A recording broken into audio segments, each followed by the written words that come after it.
শুনে এই জন্যই করা। আর বাদ বাকি যে স্ক্রিপ্টগুলো বা যে গল্পগুলো এসছে সেগুলো আমার করতে খুব একটা ইচ্ছে করেনি। আর এইটাই আসলে। আর আমার তো একটি আর্কিটেকচারাল ফার্ম আছে, তো সেখানে আমাকে যথেষ্ট পরিমাণ সময় দিতে হয়। তো এই দিকেও আবার তানিম ভাইদেরকে একটু থ্যাংক ইউ দিতে চাই যে ওনারা আসলে আমার ওই যে বা একটা বাধা ধরা একটা আমার রেগুলার রুটিন আছে সেখান থেকে যে ওনারা আমাকে এই সময়গুলো ধরে কাজ করা মানে করিয়েছেন, সেজন্য থ্যাংক ইউ। এইটাই, এই একই উত্তর আসলে প্রতি বছর দিতে হচ্ছে। ধন্যবাদ। সাংবাদিক ভাই প্রশ্ন করেছেন আমাকে যে এতদিন পর, আমার গত বছর একটা ছবি ছিল পদাতিক। আসলে আমার যেটা ব্যাপার হচ্ছে যে আমি এরকমই করি। আমার যদি ক্যারিয়ার, আপনারাই তো সবচেয়ে বেশি ভালো জানেন, আমার যতগুলো সিনেমা আছে সবগুলো গল্প আলাদা, চরিত্রগুলো আলাদা। তা আমি একটু নতুন ধরনের গল্প, নতুন ধরনের চরিত্র অভিনয় করতে চাই, তার জন্য আমি অপেক্ষা করি। এটা আসলে এই গ্যাপটা হচ্ছে অপেক্ষার। এবং এই উৎসবের সঙ্গে যুক্ত হওয়ার পেছনে নিশ্চয়ই এটা দর্শক যখন দেখবেন বুঝতে পারবেন যে ওই চরিত্রটি হয়তো আমি আগে কোনোদিন করিনি। আমি রিপিটেশনটা আসলে গল্পের ক্ষেত্রেও চাই না, যে আমি যে ধরনের গল্প করবো ওটা যেন রিপিটেড গল্প না হয়।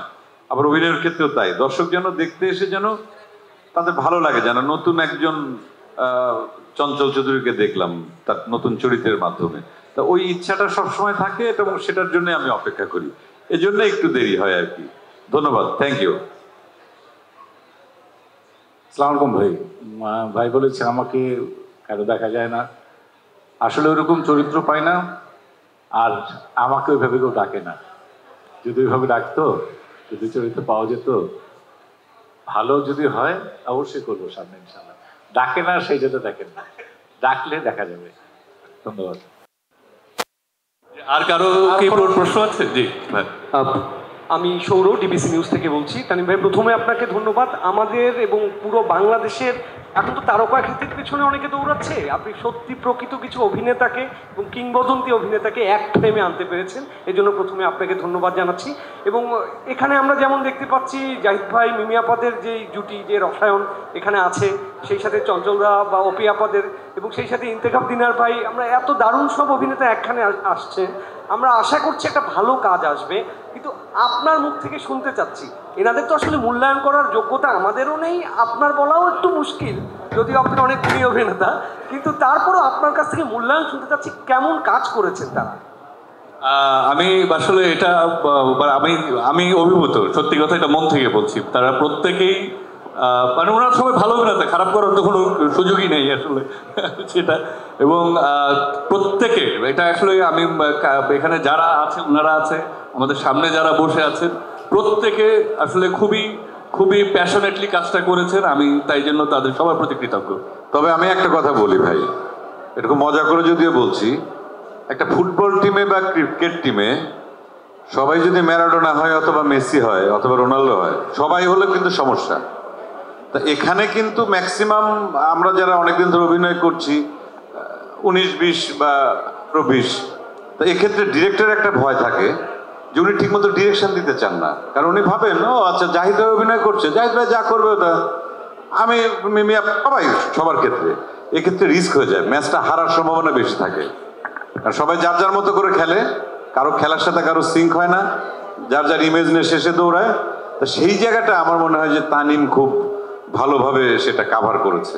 এবং আমি নিজে অভিনয় করার সময় বলেছি যে ভাই তুই বল ঠিক হলো কিনা। ইভেন রাতে বাসায় পৌঁছানোর পর শুটিং শেষে গিয়ে ওকে আলাদা করে ফোন দিয়েছি যে তোর সাথে যে ব্যক্তিগত সম্পর্ক সেই কারণে কি তুই আমাকে ছেড়ে দিলি, নাকি আসলেই অভিনয়টা তুই যা চেয়েছিলি সেটা পেয়েছিস।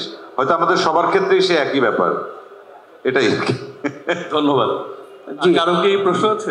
জি, আমার নাম মাসুম জা, আমি বাংলাদেশ প্রতিদিনে আছি। সোনারের কাছে আমার প্রশ্ন হচ্ছে, এই এতগুলো গুণী মানুষের সাথে কাজ করে কেমন অভিজ্ঞতা হয়েছে? আই থিঙ্ক এটা আমি অলরেডি বলেছি যে এটা আমার ছোটবেলার একটা স্বপ্ন ছিল। মানে থাকে না যে অ্যাক্টিং যখন শুরু করেছি বা বুঝি না কিছু, তখন থেকে থাকে না যে ইস আমি যদি ওনাদের সাথে অভিনয় করতে পারতাম। সো এই জায়গায় আমি ইন্ডিভিজুয়ালি কাউকে নিয়ে আলাদা এক্সপিরিয়েন্স বলতে চাই না, কারণ এখন বলতে গেলে আমি রিভিলও করতে চাই না যে আমি এখানে আসলে কী চরিত্র প্লে করেছি। সো আমার জন্য খুবই ওভারওয়েলমিং ছিল, একসাথে আবার খুব খুশির একটা এক্সপিরিয়েন্স ছিল, শিখতে পারার একটা ব্যাপার ছিল, অনেক অনেক কিছু মানে আছে না, অনেক কিছু মিক্স একটা ফিলিং, সবই পজিটিভ অবশ্যই, বাট আমি যখন উৎসবের শুটিং করছিলাম আমার কাছে নিজের কাছে উৎসব ফিল হচ্ছিল, বিকজ আমাদের ওই ফিলটা ছিল আই থিঙ্ক, অ্যান্ড মজা করে কাজ করেছি, অ্যান্ড আই থিঙ্ক আমার জন্য এটা লাইফ টাইম অ্যাচিভমেন্ট।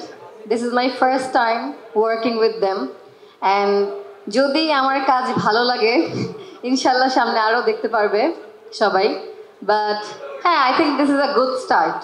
আবার তানিম ভাইয়াকে ধন্যবাদ, অ্যান্ড রাশেদ ভাইয়াকে আমি বারবার করে বলবো, কারণ রাশেদ ভাইয়ের সাথে আমার কাজ করার অনেক ইচ্ছা ছিল, ওনাকে আমি অনেকবার বলেছি, he is one of my favourite ডিওপিস।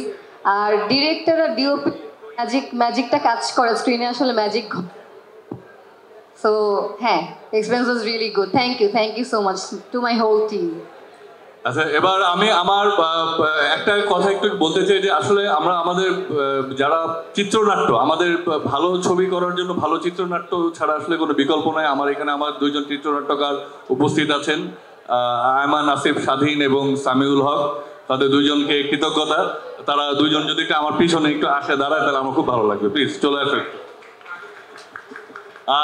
ওরা আগে কি করেছে, স্বাধীন হচ্ছে আমার কাইজারের রাইটার, আর এই তো কাইজার 2 আশা করি ভবিষ্যতে আসবে, এখানে এই সুযোগে বলে রাখি। জি, তানিম কারো কোনো প্রশ্ন না থাকলে আমরা কি তাহলে আমার একটা প্রশ্ন হচ্ছে। জি হ্যালো তানিম ভাই, আমি বার্তা সংস্থা ইউএনবি থেকে বলছি। জি, আমার প্রশ্নটা ছোট, আপনার কাছে প্রশ্ন, সেটা হচ্ছে যে আমরা যখন পাশ্চাত্য থেকে বা অন্যান্য জায়গা থেকে যদি অ্যাডাপ্টেশনের কথা বলি কোনো সাহিত্যকর্ম থেকে, তখন দেখা যায় যে অনেক সময় আশানুরূপ ফলাফল আসে না। তো আমরা তো খুবই আশাবাদী আমাদের এই স্টার গাছ দেখে। এখন আপনি মানে এই গল্প নিয়ে যখন কাজ করছিলেন তখন আপনার আসলে এই গল্পটাকেই সিলেক্ট করার কারণ কি, আর হচ্ছে যে আপনি এই অ্যাডাপ্টেশনের ব্যাপারে আসলে আপনার আশা কতটুকু? সিলেক্ট করার কারণ ওই যে আবারও বললাম যে আমাদের ঈদ নিয়ে কোনো গল্প নেই, ক্রিসমাস নিয়ে অনেক গল্প আছে। ক্রিসমাস নিয়ে দেখবেন 4-5 হাজার ছবি প্রতি বছর রিলিজ পায়। তো আমি আসলে ওই জায়গা থেকেই যে আমাদের ঈদ উৎসবকে নিয়ে আসলে একটা গল্প কিভাবে করা যায় সেই জায়গা থেকেই এই ক্রিসমাস ক্যারল চার্লস ডিকেন্সের, সেটাকে আসলে আমি মানে করেছি, চেষ্টা করেছি এটাকে বাংলাদেশের ঈদের কনটেক্সটে কিভাবে নিয়ে আসা যায়, সেটাই আসলে মূল উদ্দেশ্য আর কি। এবং আসলে তো মানে আমরা এখন যেই পৃথিবীতে বাস করি সেখানে কিন্তু আর বাউন্ডারি নাই। এখন তো আমরা আসলে দুনিয়া তো আসলে আমরা এক পুরো পৃথিবী। সো এই আমাদের গল্প আজকে আরেকজন বানাবে, আমি আরেকজনের বানাবো। আর সাহিত্য থেকে অ্যাডাপ্টেশন ফিল্ম দেখবেন যে আসলে 80% ফিল্ম কিন্তু আসলে সাহিত্য থেকে অ্যাডাপ্ট করেই হয়, আমিও তাই করছি ভবিষ্যতেও।